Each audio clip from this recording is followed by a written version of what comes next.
कहानी का शीर्षक चांदनी रात का रहस्य।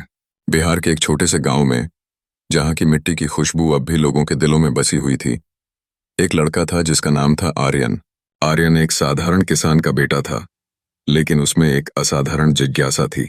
उसे रहस्यमयी कहानियां और अनजानी जगहों की खोज में दिलचस्पी थी। एक रात जब चांदनी अपनी चांदी सी रोशनी से खेतों को नहला रही थी, आर्यन ने अपने दादाजी से एक पुरानी कहानी सुनी। कहानी थी एक गुप्त खजाने की, जो गांव के पास ही एक प्राचीन मंदिर के नीचे छुपा था। दादाजी ने बताया कि यह खजाना सिर्फ उन्हीं को मिल सकता है जो सच्चे दिल से खोजें और जिनमें साहस की कोई कमी ना हो। आर्यन की आंखों में चमक आ गई। उसने तय किया कि वह अगले दिन उस मंदिर की खोज पर निकलेगा। अगले दिन सुबह आर्यन ने अपने साथ कुछ जरूरी चीजें लीं। एक पुराना नक्शा, पानी की बोतल और अपनी बहादुरी का विश्वास। वह अकेले ही जंगल के बीचों बीच स्थित मंदिर की ओर बढ़ पड़ा। रास्ते में उसे कई अजीब चीजें मिलीं। अजीब अजीब पेड़, अजीब ध्वनियां और एक रहस्यमयी परछाई जो उसके पीछे पीछे चल रही थी।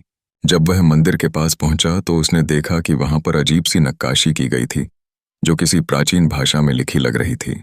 आर्यन ने उन लिपियों को पढ़ने की कोशिश की और एक संकेत पाया, जो सच्चे दिल से खोजे वह ही पाएगा।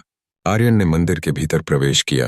अंदर अंधेरा था, लेकिन चांदनी की रोशनी से कुछ बातें स्पष्ट दिख रही थीं। उसने देखा कि एक पत्थर पर लिखा था, खजाना सोने चांदी का नहीं, बल्कि ज्ञान और साहस का है।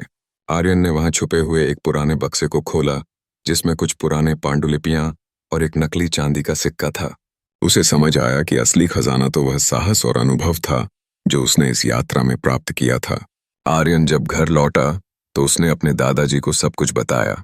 दादाजी मुस्कुराए और बोले, देखो बेटा, असली खजाना तो तुम्हारे अंदर ही था।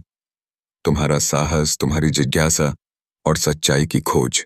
आर्यन ने समझ लिया कि जीवन में सबसे बड़ा खजाना वह होता है जो हमें अपने अनुभवों और सच्चाइयों से मिलता है। अगर आपको यह कहानी पसंद आई तो मैं इसे आगे और विस्तार से लिख सकता हूँ।